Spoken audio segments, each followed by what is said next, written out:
Deuxième reprise du troisième combat de la soirée entre Gorozoisis. Et c'est comme ça que ça se passera pendant 4 jours au stade Omnisport de Parakou. Il s'agit du championnat départemental et national de boxe.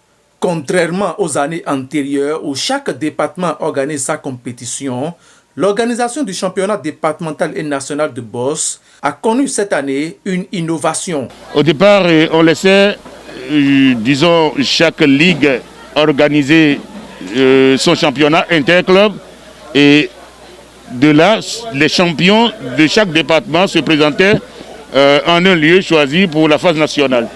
Mais aujourd'hui, nous avons dit tout simplement que nous maintenons le même style, sauf qu'il y aura des déplacements. Cette année, les départements Zoukoline viendront faire le championnat national ici à Parakou. Les boxeurs des catégories plumes, léger, super léger et Walter se sont fait respecter ce dimanche au cours du lancement de la phase Borgou à Libori. Une entrée en jeu réussie selon le président de la Fédération béninoise de boxe. Si je jette un coup d'œil au football, je constate que les premières journées sont souvent saccagées.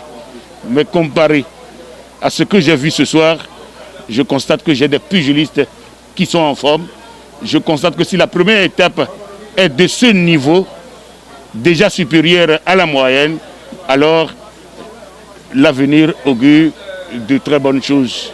La boxe n'est pas le sport des délinquants, mais une discipline qui engraisse l'intelligence chez son pratiquant. Habituellement, on se dit que c'est un truc des voyous.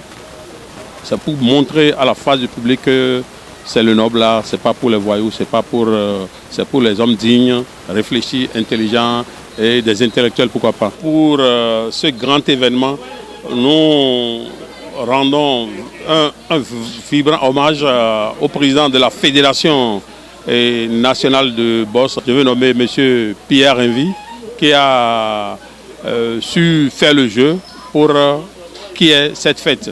Après le top donné par les départements du Borgou et de la Libori, ceux du Zou et des collines occuperont le ring ce lundi à partir de 11 h. Tout ceci sous le regard bienveillant de l'expert français Pascal Coinzi Duval.